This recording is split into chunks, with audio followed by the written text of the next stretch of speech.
Okay, here we are with the icon of art, Natalie, in her home, Natalie Knight. And Natalie, your home is like an art gallery. Well, It's it should be. magnificent. I just wanted to tell you about this beautiful work behind me. It's by an artist called Valapi Mazimba, who I really started from his very earliest part of his career. And this work was on the show in London called We Love Mandela. And I said to Valapi, just any work that inspires you. The show is called Art Inspired by Madiba, and We Love Mandela was the theme which Alan Demby came up with because it fitted very well with his theme with the coins that he was doing with The Mandela Mandela. coins, yeah. So Valapi said he found this old door, saw it lying in his garage. What he liked about it was that the hinges were off, that the bolt was shot, and then he had a picture in his mind of Mandela coming out of his cell. And he took the quote from Mandela's book which said, "I knew at the moment that I walked out of the prison that if I didn't leave my anger and bitterness behind, I'd be a prisoner forever." And what was very interesting, can you do a close-up here? That was the long walk to freedom. Yes. But his head here is still behind the bars. Oh, look, it's super. Yeah, it's. He used the bars of the wood to show that, but his thinking, his forehead, is now looking forward, and he's no longer feeling like he's a prisoner. As he walks out, he's leaving those bars behind him. That is amazing. And this is the 27 years that he spent in prison, and he walked out of there as a free man. I think it's a really interesting work. It's spectacular. Wow. Just switching off. This work on my left is another work by the same artist, Valapi Mazimba. It's very interesting because he has this wonderful ability to do realistic works, and in addition, his abstract ideas. He called this work The Artist, and you can see he's still got his paintbrush in it. And it's a very different feel to the other work that you saw. And there's the work. You're right, they're very, very different. But both amazing. While we're on the theme of Mandela, let's do this one. One of the Mandela works, which was done by a young artist called Colin Maswangani, and he called Mandela more than a lawyer. And as you can see, he's got his idea of the jiving, the dancing, and his lawyer's gown, but he is certainly more than a lawyer. And this one here is too heavy to carry, but it's by Richard Chauke, and it's also the moment that Mandela and de Klerk, it was a historic handshake which the artist did with the two hands right up in the air. They are way too long for any natural hands, but he was showing that unity at that moment. And what's interesting is that the color of the faces, the skin is, in both cases, is exactly the same. The suits are the same. The ties, the grey suits, the black shoes, everything is exactly the same. So that is equality and unity, de Klerk and Mandela. Behind me is a very beautiful plate, a ceramic made by Pablo Picasso. He had a studio in Vallauris, and he made these beautiful plates. They signed in the back, and there was an edition, I can't remember, there may be about 100 of these, but they are quite valuable because they really are very beautiful. This is his description of the bullfight, and as you can see, it's a lovely natural terracotta with the black, which gives it a really beautiful Spanish feel. This photograph on my left is by a Cape Town artist photographer called Paul Weinberg, and he's captured this wonderful feeling of Mandela actually that moment when he was jiving and moving to the music. I mean, that was a completely natural, unposed, spontaneous moment.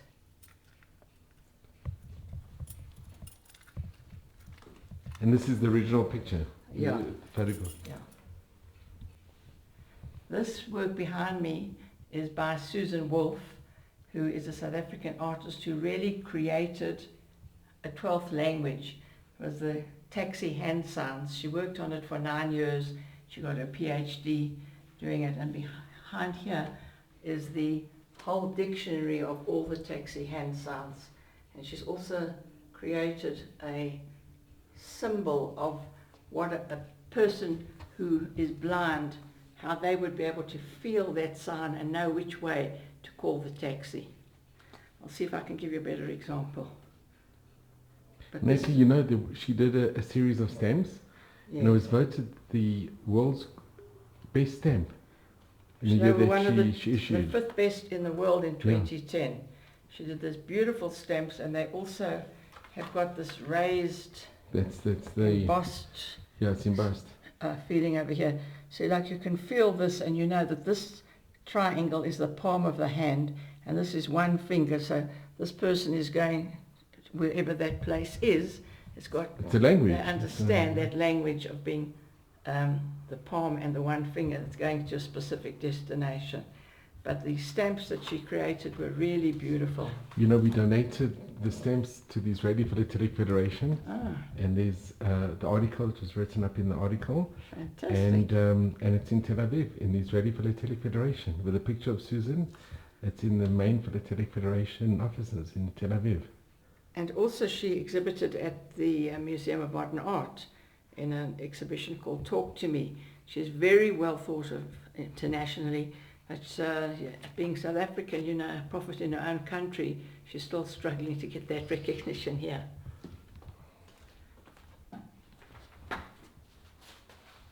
This is just an example without the glass of one of the works. And her work is so impeccable, it's so meticulous, it's so fantastically, you know, beautifully executed. She also had some items on the We Love Mandela. They went to London. Yeah, it's impeccable. So this is a whole book that she did with the different sounds. And she obtained a PhD. Yes, she got a doctorate now. Based on this research. And she first said to me that she was doing these taxi hand signs and she was doing a PhD. I said, I couldn't understand what she was talking about. Firstly, what did this have to do with art? And secondly, how was she going to do it? But she draws so beautifully, and she was able to really capture it in such a brilliant way. And she's made a real contribution to South African art. But she went to interview the taxi drivers. Yeah, she interviewed them, she went into and she did so much for the blind people. At one of the evenings when she was discussing this, one of the blind men came up to me and he said, he's very, I won't say he's completely blind, but has difficulty seeing, and he said to me, I can't believe that a beautiful woman like this would even bother about whether I could take a taxi or not. And he was really very moved by her whole approach. This work on my left is by a black artist called Sam Hlengetwe. He's very talented. It does not look in any way primitive as some of the black artists have been described. In fact, their work is not primitive at all. Even when they use their raw emotion, it is very much coming from the heart. But Sam's is a much more structured and intellectual approach, and he uses collage to get these fantastic effects. There's like a 3D effect. Yeah, can you see? I'd say he's one of the top artists at the moment. And do you want to do that other one? And you knew him when he was starting out? No, he wasn't one of my discoveries. I'll show you another one of my discoveries. This is a work by Sam. And what he's done is, he called it a tribute to Kentridge, but he's created various works as homage to a specific artist, taking a couch and creating a room in order to show how he feels that artist would have reacted in those circumstances. The works in his picture are works that Kentridge could have created but didn't quite. The one here on the right is Kentridge emerging from water. It was from one of his films, and there was a lot of that particular aspect in the show that he did in Israel. I think it was the Israel Museum in Jerusalem. And there's a beautiful poster that he did of also Kentridge standing in water. I have to show you this one. This is the poster that Norman Catherine did when I commissioned him to do a poster for my play called There's No Sugar Left. It was at the upstairs at the Market Theatre, and these were the people who were involved in it, the actors and the director, Benji Francis. And the theme was very important because that red cloth was the dream cloth that I had used when I went to see the Sangoma. And it also represented my law career. It was justice is blind, all the eyes are covered. And I also loved this long neck. That was why I chose it as a cover for my book, because it also spoke about the Ndebele and the elegance of the African people. And then this barbed wire, the fences, was really what South Africa was about at that time, with apartheid and keeping people separate. It was in 1981? Yeah, 1981. That was during apartheid, yeah. long before 1984. Very much in apartheid. Yeah. That was what the play was about, that we don't understand the cultures of the people, that particularly those that work for us, and we have such different views, and I called it No Sugar Left because the white culture is insurance, think about the future. Black culture is when you have an animal and you have a wedding and a festivity, you kill the animal and you eat it all up. Like a nice Jewish woman would make soup from the bones, would make biltong, would freeze it, would cook it and save it for another day. They believe there's no sugar left because yesterday there was sugar, and that's the joke that of course we will make. Well, can I just ask, were you nervous doing the play in 81? I mean, no, I was never nervous of anything, maybe because I didn't know what I was doing, but I wasn't nervous when I went into the Ndebele areas because they were always wonderful to us. I wasn't nervous when I did the play. I mean because of the police and I wasn't. I don't the know. apartheid regime. Because at the market, it was okay. You could do that. It was a safe place, yeah. Yes, it was fine. This was me with Billy Makubela, who is one of the artists who also was a fantastic ability to preserve the cultural heritage of his, we used to call him a tribe, it's now the nation. It's the Tsonga Shangaan Nation. And I wrote a book and a whole show which we organized at the Johannesburg Art Gallery. And these are the actual pieces that the Makubelas have done. Billy has, let me see, can you see? Yeah.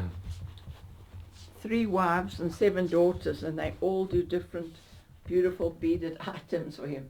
And this was a whole theme on Mandela, and he also did a theme on AIDS and on soccer. So whatever was very important historically at the time, they captured in their beadwork. I have a fantastic collection of these. I really feel it's got to go into a museum somewhere. It's magnificent. Days of Freedom. Yeah. Oh, thank you. So the pieces on the top of this cupboard are the pieces that Billy collected for me. They're all authentic items created by the Sangomas, who, let me just take this one as an example. This is a medicine container, and this is what you stir the medicine with when you come to see the Sangoma. And this is an original one? These are all the original ones. I mean, all of these. What happened was one of the artists, Johannes Maswangani, saw that I was collecting these old pieces and he was making new ones. So he went to the Sangomas and he said, you don't want these old things. Let me rather give you some nice new ones. And then I bought these old ones from him, which was his. Wow. If I can see it. So he managed to get a lot of the old pieces for me. It's amazing. This is Maswangani's new works, and they're very commercially, everybody loved them, but when he saw that there was value in these old pieces, he was also a bit of an entrepreneur. He went back and he swapped the new ones and got the old pieces for me. So as you can see, there's a fantastic variety of them. And this is... that's Roy and Denisa. It's very colourful, very... Yeah, he carves into the wood, Roy and Denisa. He carves into the wood. He then will print a black and white print from the carving, and when that's all completed, he then will paint it. So this is the original wood carving, and then there are also various prints that come off that. And this is the one I wanted to show you. I'll have to take it out of here.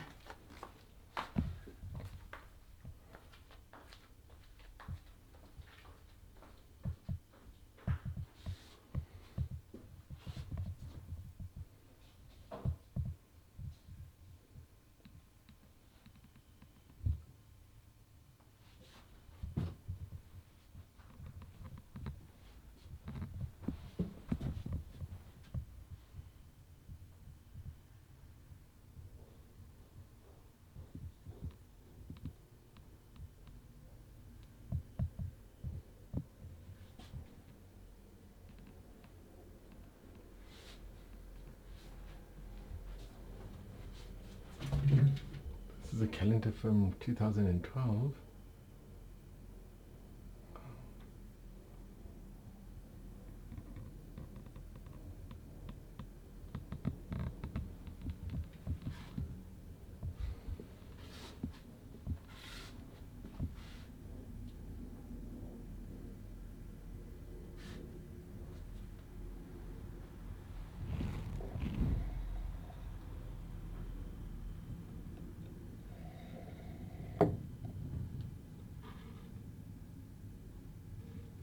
These are all the original.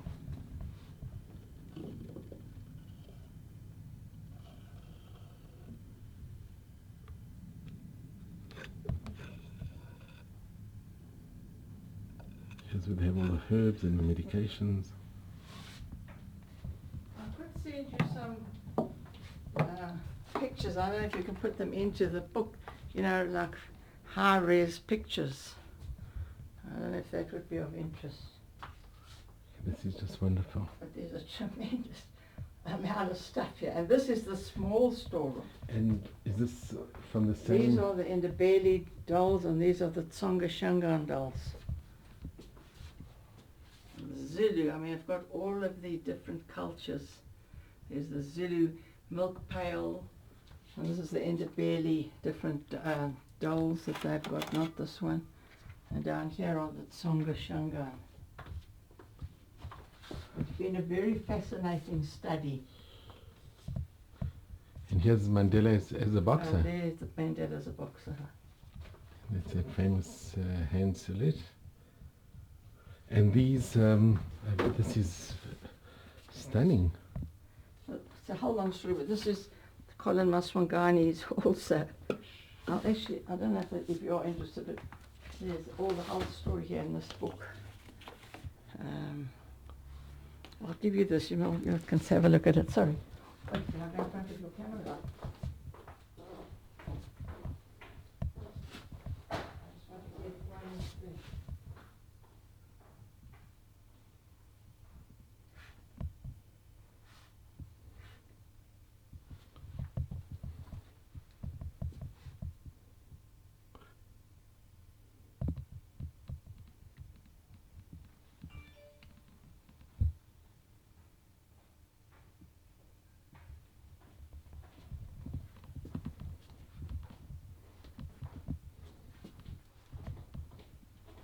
Natalie, this is so real.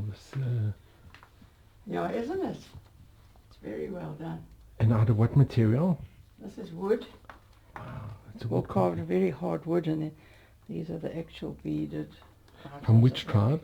Tsonga Shangan. So this is what, this is the book Dungamanzi for the show that I did at the Johannesburg Art Gallery. And this has never been done before. This was something new. The critic called it mind-breaking. Yes, he called it, anyway, something breaking. I'm getting tired. But it is. It's you've exposed to the world something that basically was hidden only for the local people. Yeah, that people really didn't know about it. And I did it with the curator of the the gallery at the Johannesburg Art Gallery, and Billy Makabela. The three of us were the curators. So these are beautiful pieces that were all part of the show. I called it Stirring Waters, Dungamanzi Stirring Waters, because of the fact I showed you that they use that stir. long stick to stir. And they keep the medication, all the medicines and the herbs. They put your DNA, and then you'll see. Let me give you another example.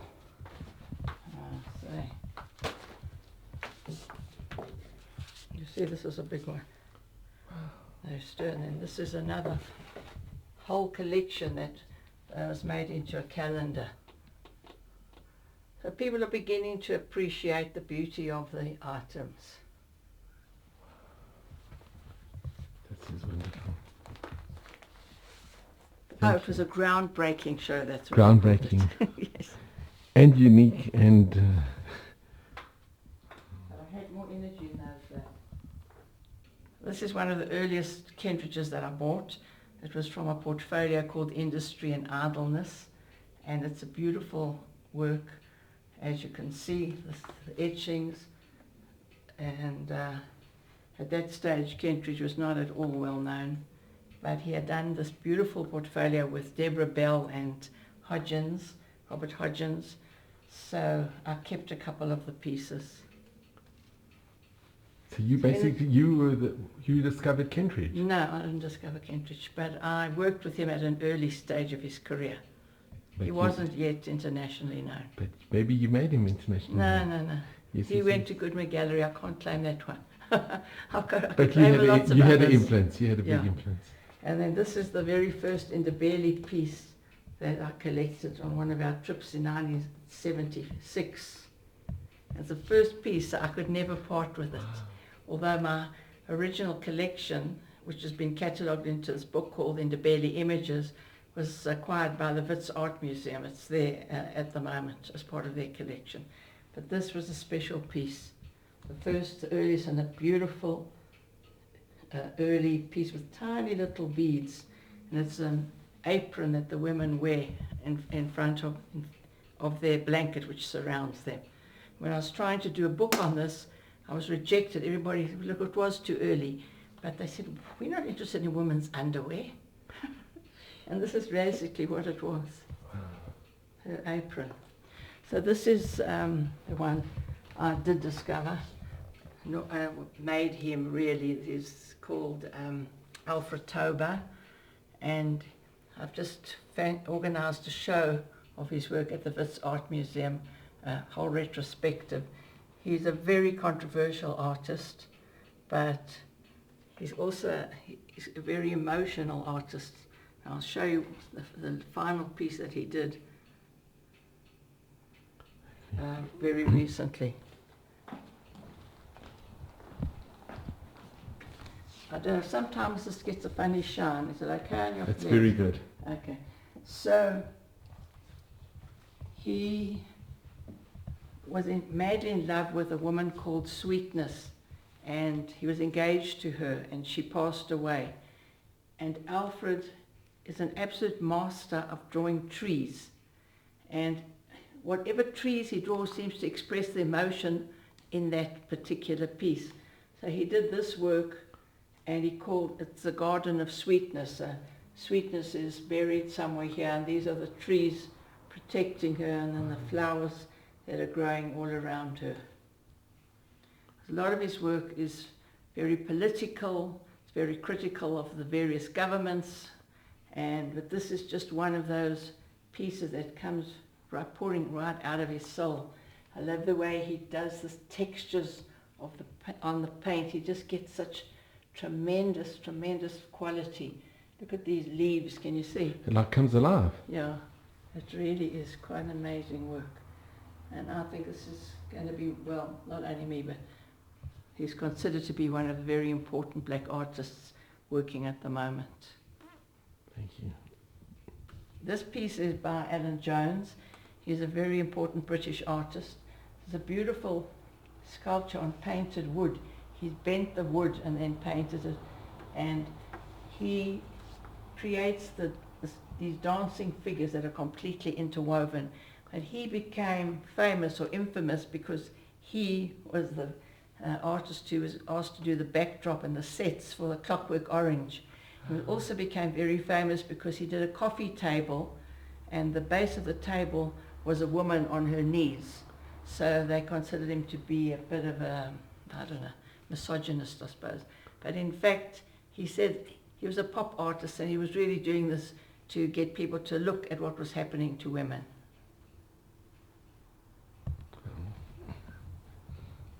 I have quite a lot of internet. This is Ray Vessels, who does beautiful ceramic work, and this looks almost as though it's cloth.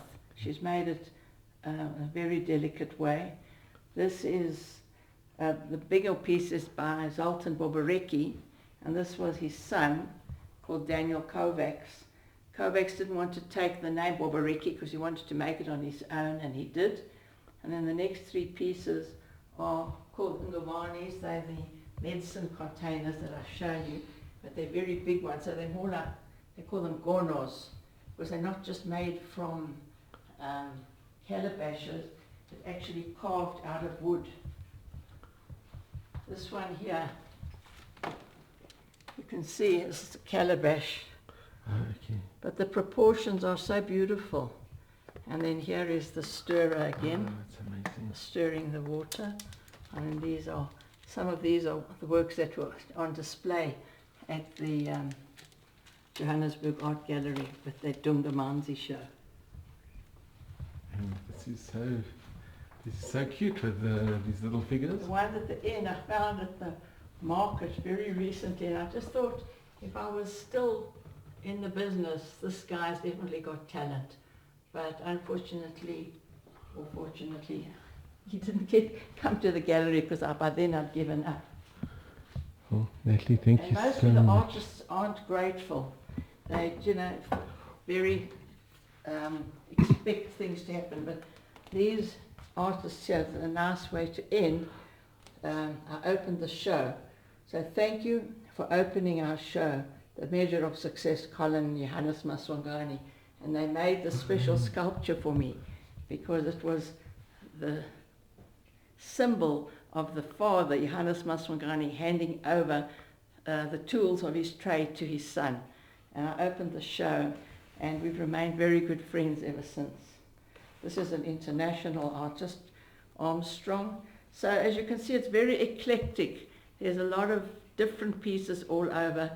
And I just think if it's a beautiful piece, it doesn't matter where it comes from. That's true. And I think that the South African artists are really have done brilliantly. It is. It's so beautiful, and it's really very special. Yeah. And it has each piece has such significance and meaning. It is. It's hard to part with it, but in the end, there's only so much that I can hang on my walls, and I just feel now's the time. I have to part with them and move on to something else. But in a nice way, the people that will be purchasing or will be obtaining these items, they will enjoy it, and they will pass it on to their families, and will continue. When I spoke to one of the artists, it was a dealer, and I said, I had this and I should never have sold my Warhol that. He said, think of it as treasures through your hands. And I suppose that's the way I have to look at it, because these are treasures through my hands. Temporarily, they're on my walls, but ultimately, they're in the book and they're on other people's walls. And everybody's enjoying them. But this is really, it's such a lovely tribute. Yeah.